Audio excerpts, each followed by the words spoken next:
Good morning, students. Today we are going to learn political science of class 8. Let's read the chapter number 4, that is the executive.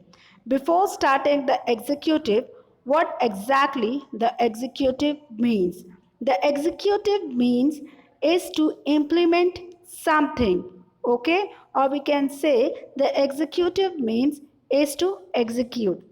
The law which is made by the legislature, or we can say which is made by the parliament, it is implemented by the executives only. As this paragraph suggests that laws are made by parliament, that is the legislature, but it is the function of executive to implement the law passed by the parliament.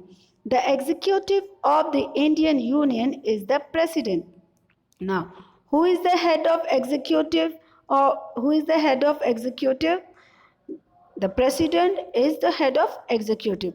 Now, the vice president, the prime minister, the council of ministers, and a large number of experts and administrative officials belongs to the civil services execute the law passed by the parliament.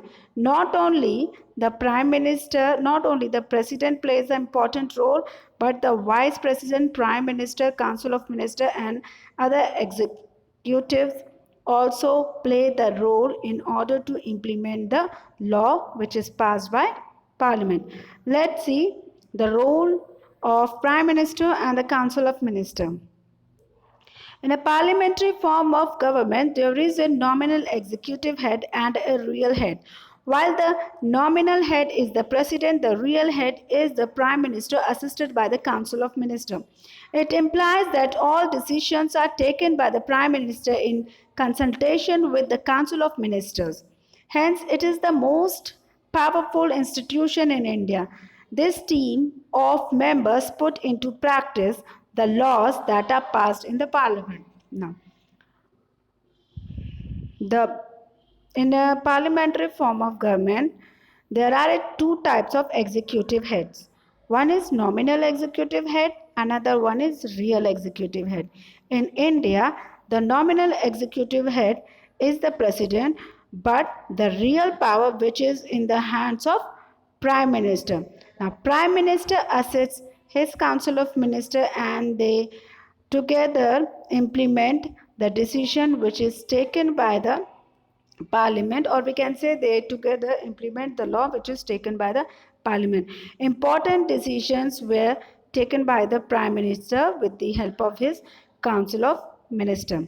So in India, the prime minister is the most powerful person, followed by cabinet of ministers.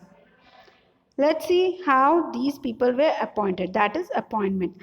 After elections, the leader of the party that gained the majority in the Lok Sabha is invited by the president to become the prime minister and announce his council of ministers. In case no party win a clear-cut majority, two or more party may form a coalition of government.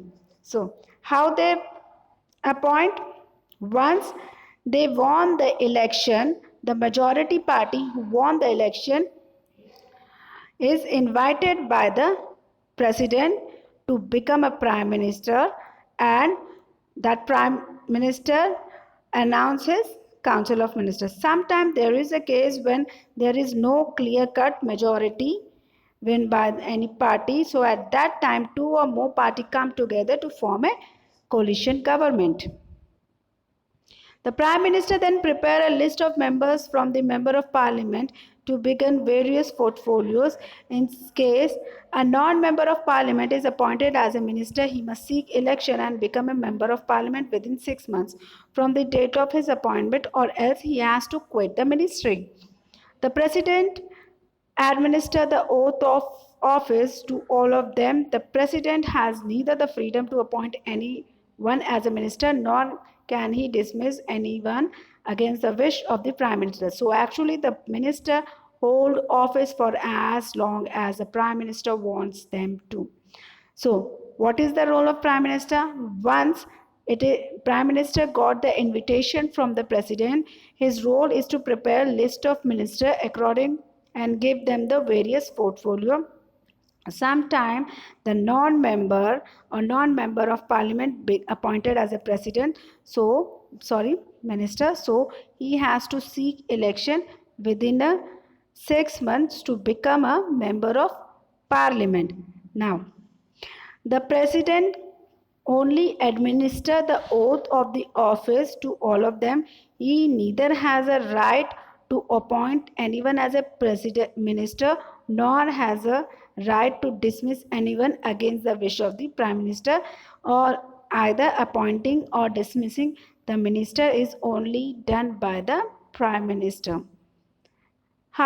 Tenure of the Council of Ministers. Normal terms of Council of Ministers is 5 years, but it is answerable to Lok Sabha and can remain in office as long as it enjoys the majority support in the Lok Sabha. The Council of Ministers consists of 3 categories of minister, that is cabinet minister, ministers of state and deputy minister. So basically the tenure of or a time period of Council of Ministers are 5 years, but it can be stay as long as it can be stayed for a longer period of time if it answerable or it able to answer the Lok Sabha and remain in the office as long as it enjoys the majority support in the Lok Sabha. There is a 3 type of ministries, that is cabinet minister, minister of state and deputy minister. Prominent party who are given charge of the most important portfolio are made cabinet minister. They are the most experienced member and take part in all important decisions of the government. The Minister of State also hold independent ministry but do not attend cabinet meeting. The Deputy Minister assess the cabinet minister and the Minister of State. So most important part is held by the cabinet minister. They are the minister who were experienced member. Then other minister are minister of state. They hold a independent ministry. They do not attend the cabinet minister, whereas the deputy minister assists the cabinet minister as well as the minister of state. Collective responsibility. One of the unique feature of parliament form of government is the principle of collective responsibility. It means that the council of ministers is collectively responsible to the parliament, with the prime minister heading them. The entire council of ministers work as a team. Once a decision is taken in the cabinet, it becomes the responsibility of all the ministers to defend it. Sometimes there is a decision which is taken by a cabinet, and then that time the responsibilities of all the ministers to defend those decisions which is taken by the cabinet. If a minister is not willingly to accept the decision taken by cabinet, he must resign. If the policy of any department is criticized in parliament, all the minister must defend the department and refute the criticism. If any decision taken by a minister is put to vote in the parliament and does not get the support of the majority, then it is called motion of no confidence and is passed against a minister or the government as a whole. In such a situation, the entire Council of Ministers has to resign. Thus, it is said that the Council of Ministers swing or sink together. Now, the saying says that Council of Ministers swim or sink together means once a decision is taken by any cabinet minister, then all of the minister has to support that decision. If any decision taken by the minister is put to the vote in the parliament and does not get support of the majority, then that decision is called motion of no confidence and is passed against a minister, and that time the minister, or we can say at that time the entire council of minister has to resign. And that is why the saying of swim or sink together for minister is true. Once a motion of no confidence pass, the whole cabinet has to resign. Let's see what are the powers of the prime minister. While the president is the head of the state, the prime minister is the head of the government with the vast power and many functions. One of the important functions of the prime minister are stated below. He is a central figure in the formation, existence, and termination of the council ministers, so he has the whole and sole power either to either to existence or the termination of council of minister. He has a right to distribute the portfolio to the ministers. He keep an eye on the working of the all departments and has a right to advise them if necessary. Presiding of the cabinet meeting, coordinating the work of ministers, sort out different and sees to it that the cabinet works as a team. He is the link between the president and council of ministers and keep the president informed about the decision of cabinets. He is a spokesperson of government both within and the outside the country and is the leader of nation. He is the leader of parliament, especially in the Lok Sabha, makes all important policies announced and answers questions regarding government policies. He can reshuffle his cabinet, change portfolios, and can also ask an erring minister to quit.